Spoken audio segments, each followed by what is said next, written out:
Welcome to the Roofing Roundtable podcast, hosted by David Griggs, the owner of Granada Roofing. In this podcast, we dive deep into the world of roofing with a particular focus on premium roofing and exterior product applications. Now it's time for the latest episode of the Roofing Roundtable, a Frito Nation production coming to you from the Caddo Office's Reimagined studio.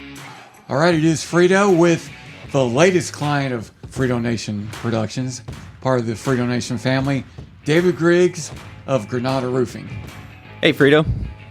You're starting a podcast, the Roofing Roundtable, and let's just get right to that. Why do you want to start the podcast?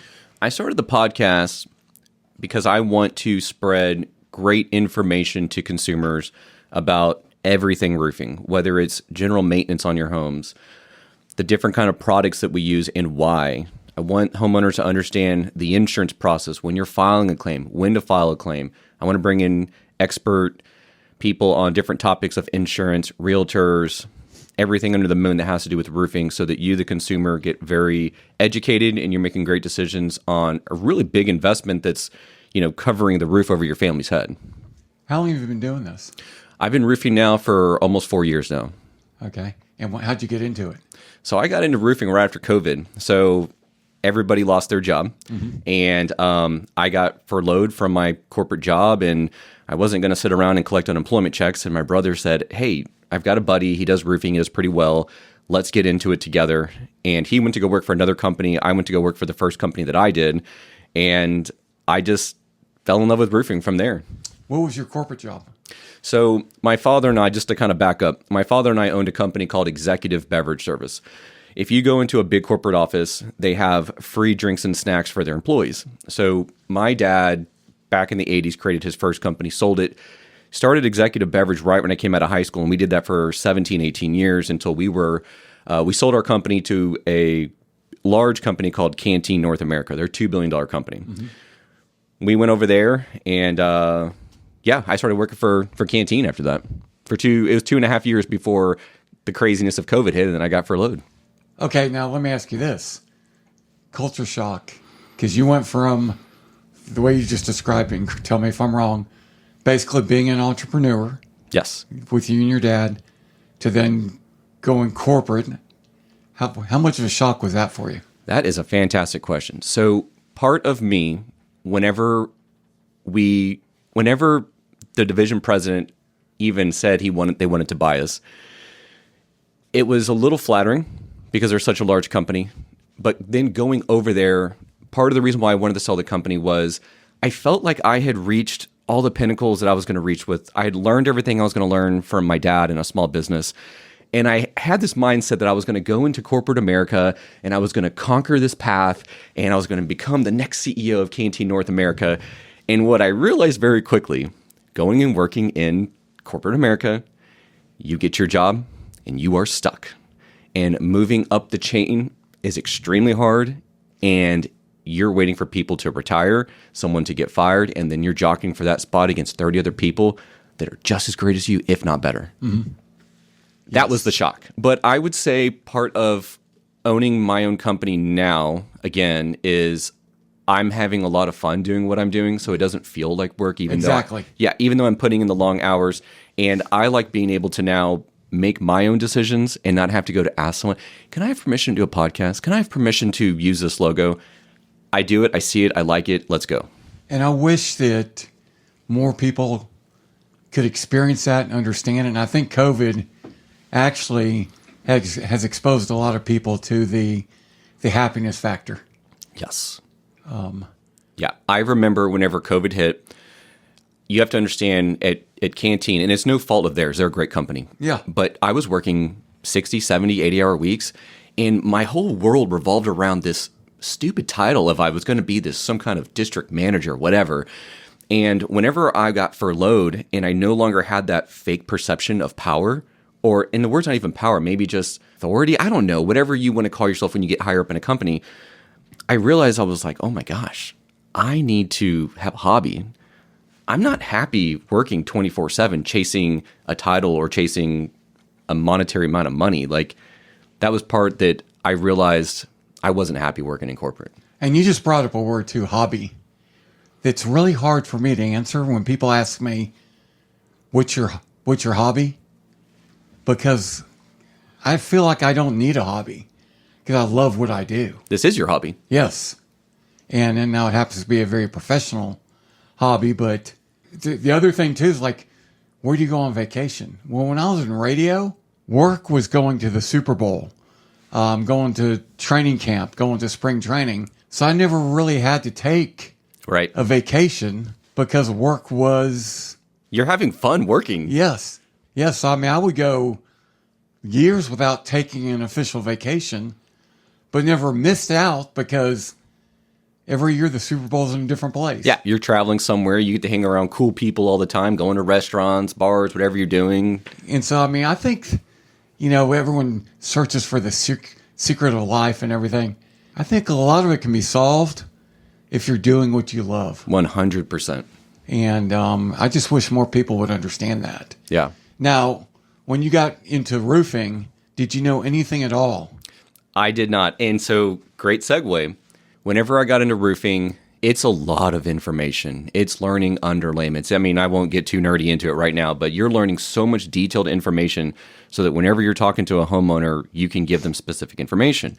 Well, I remember very quickly getting into roofing that I didn't want to just do shingles my entire life. My passion in roofing is doing specialty roofing. Everything that's clay tile, metal, commercial with TPO, different synthetic roofs, Da Vinci, Cedar, Brava, whatever. That to me is more, not your average roofer knows about specialty. And that for me, I like being a little different like that. And I think that's how I differentiate myself as a roofing owner with the different credentials and everything we have. And I love it because we're putting art on your house, Frito. That's the way I look at it. And I don't care if we're putting shingles on your house, just, the blue chalk lines and the kind of shingles we're using. And I like getting on the roof and looking at what the guys are doing. And I'm like seeing the craftsmanship going into it. The homeowner just sees shingles and they see a roof and they go, wow, that looks pretty. Thank you. You did a great job. But this is part of the podcast of we get to explain all of the love and the detail and the passion that goes into roofing that we are, really putting on your house. You and I are going to get along so well on this because I can tell you that it's, once again, perception. When my ex-wife and I were married and we got a pool built, and she would look at the people that were building the pool as, man, they're hard workers. And I would look at them like, those guys are artists. Yeah. Those guys that are, doing the stonework and the tile work and all that, that's like, they don't get the credit that they deserve from a lot of people because that's not easy. Correct. And their story will never be told. Yeah. And that's what I love about this platform is we get to talk about that. And honestly, I would love to talk about that, about even like our crews and what they go through. And if it's 110 degrees in Texas, it's probably 120 on the roof. And those guys, they want to, it's not just them trying to impress me as the owner of the company. They really want the homeowner to be happy. Like sometimes they will just kind of sit around when I'm walking around with the client and they want to see their eyes when they're looking at everything because they take pride in what they do as well. Mm-hmm. And when you start in the business and I can just picture you devouring everything, every bit of information you can get. Yeah. And it's really cool whenever you start getting into specialty because I could teach you, Frito, how to sell shingles and basic shingle underlayment in 24 hours, send you out there. You're not going to know every detail. But when you really start getting into like tile and the batten systems and just everything else, you're getting into slate, just learning. I think it's so cool just learning where slate comes from. Like it's literally coming from a quarry. Or if you're getting a clay tile roof, they are literally hand making each piece of clay tile that goes on your house. It's pretty awesome. And you can hear the excitement in David's voice when he's talking about it. I'm getting goosebumps. Yes, and that's just so awesome. It's one of the things I love about what I do is I get to work with a lot of people who love what they do. Yeah. And that's just, it's a very positive atmosphere that all of us are in because you're surrounded by people that are passionate about their work. Yes. And passionate about helping other people through their work. Yeah, exactly. And then also just educating people. I tell homeowners all the time, whether you go with me or not, can I just give you some really good information? And if you don't choose me, I don't know why you wouldn't, but but if you're not going to go with me, maybe you have someone else you like. Look for these basic key things, and if they check those boxes, fantastic, go for it. this is kind of a trick question, but are you still learning? Always. I think, I mean, even for you in your industry, if someone ever said that they're an expert and I know everything about roofing, I know everything about, podcasts, I would say, no, you don't. Yeah. Because I think that the more people that I'm around, it doesn't matter if it's shingles, specialty, even talking to the distribution. I pick up a new piece of information every single day, all the time. I will never stop learning. I will always be a student to roofing. Well, to pull the curtain back a little bit, I bet you and I are a lot alike.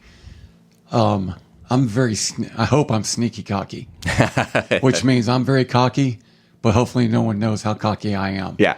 And because I don't want to show that, but then I tell people I'm sneaky cocky. Yeah. But audio wise, I've been doing it for so long. There's no doubt in my mind that you're not going to find anyone better than me. Yeah. But every morning that I wake up, I either come to work immediately or I get on YouTube and I watch at least half an hour's worth of a video about my business. That's fantastic. And 9 times out of 10, David, I already know the information that they're giving on those videos, but it reinforces what I already know. Yes. And every once in a while, I'll learn something. But I'll tell you this, too.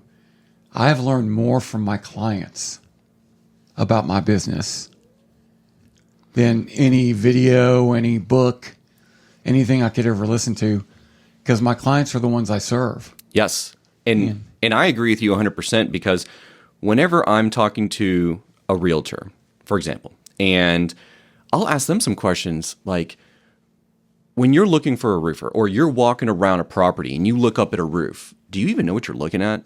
And, most realtors are like, well, yeah, I can tell some shingles are blown off. But whenever they start describing to me what they're looking for, I look at them as, okay, I can go and look for information that can help that particular person to at least make an educated decision on what's going on up there. And or even for this podcast, if there's other roofing owners or maybe a roofing sales guy and they tune in and they pick up one little piece of information that made them better, I'm happy with that. How competitive are you guys with each other? You get different roofing companies that I think are very competitive. They don't want anything to do with you. Stay away, mind your own business. But then you get other guys. I'm friends with so many roofing owners. I think the roofing owners that I'm friends with, it's more of a community. And I usually, from what I found, is the community of roofers that I'm a part of, we are all trying to help each other. I have no problem calling a buddy of mine who's a roofing owner, and I'm like, hey, I've never seen this before. I saw on Facebook that you did something similar. Can you give me some advice? There's nothing wrong with that in my eyes. Yeah, and it's, I know a lot of different roofers, and what you're saying is absolutely consistent with what I've seen. Yeah. And I really do like people that work together. Yeah. In podcasting, everyone kind of works together. Correct. And the attitude is there's more than enough to go around. Exactly. And I like that a whole lot. Yeah. Also like the, there's a lot of people, I used to be this way, that in order to have a winner, you have to have a loser. And that's just not right. I don't like that. I don't surround myself with people like that. Yeah. If you are a negative person, if you were going to be like the opposite of what you're describing, I'll block you on Facebook and we don't have to talk ever again. Every time you see me, I'm probably always smiling. I'm always having a good time. I'm always happy. I'm always in a good mood because of the people I surround myself with. That's the very first thing I've noticed about you, to be honest, was, and it really comes through very loud and clear that, when I walked in, just pull the curtain back. David and I are in the same networking group. Yep. And I just joined it. But when I first walked in that room, your personality just really shined through as being very genuine and thank you. Very happy. Thank you. Yeah. I'd like to describe myself as that. And then the other night, I got to meet Marissa, your wife. Yeah. Who I hope that you have her on. Yeah, definitely. Because you guys are a great match. Oh, thank you. She's a genius. She really is. And, A lot of times I can sit here and have an idea, and then she can just start thinking of a million branding ideas, marketing ideas, and I don't do this all by myself. I mean, she is a huge part of my life. I love her to death. She's my best friend, and it makes it easy to, walk through life with her because of her. Were you ever apprehensive in going into roofing and starting your own business? Oh man, great question. I would say no, only because at the time, because of COVID, no one was hiring. You couldn't even submit a resume.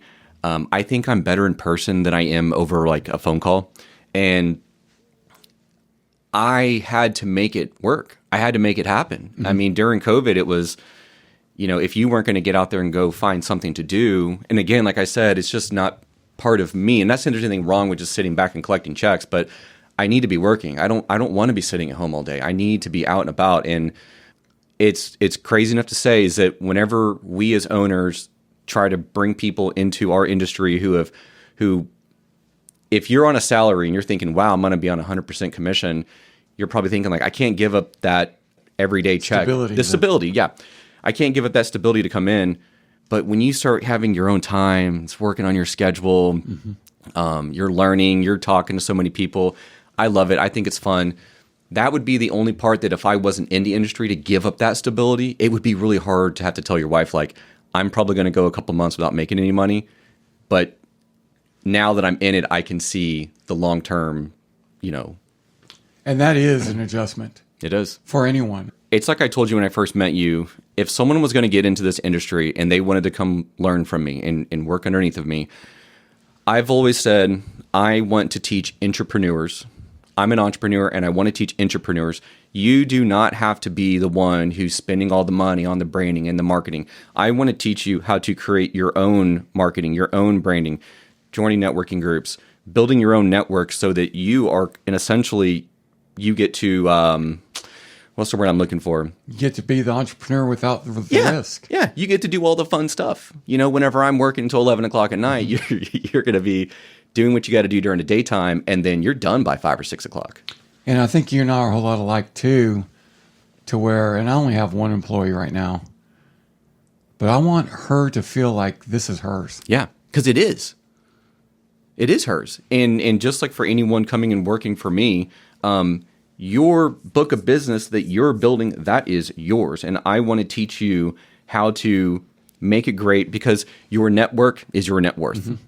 And I don't want anyone to ever feel like it should be apprehensive coming into it because everybody knows somebody.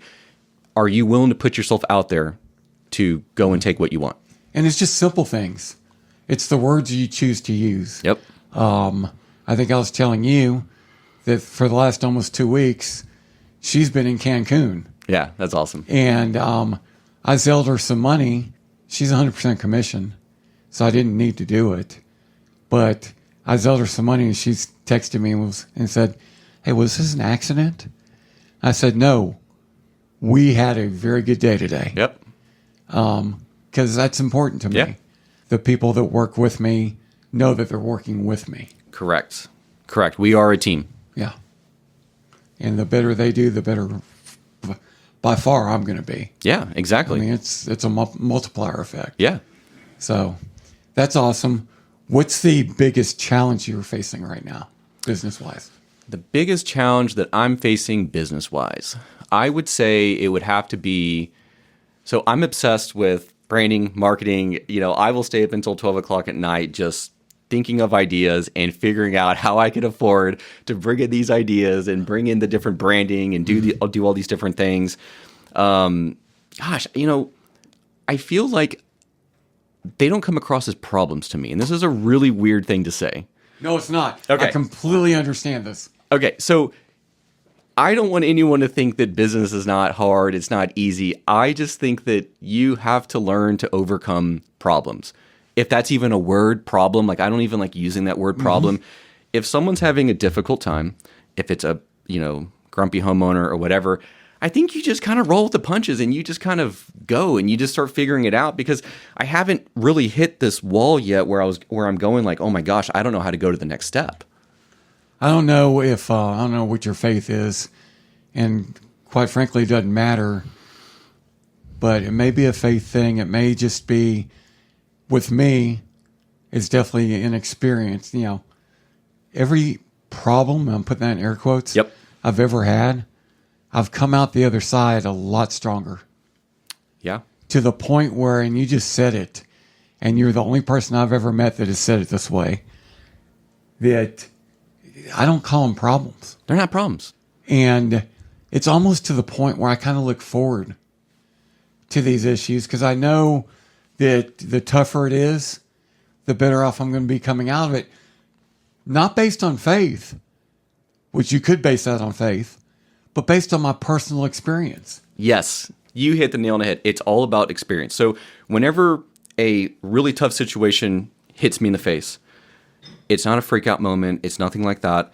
I'm just taking this last 20 years of experience that I've had in the business world, and I look at it and I go, okay, I know how to navigate. And let's be honest, if you're having a really bad day, it really can't get any worse. So you can only go up. Mm-hmm. So it's looking for like the little wins and then just navigating and pivoting. There's always a solution to everything. Yes. Unless you're literally going to prison, I'm sure you could even, well, that's like the worst case scenario. There's no good about going, you've hit rock bottom, you're stuck in rock bottom. Actually, it's not the worst case scenario.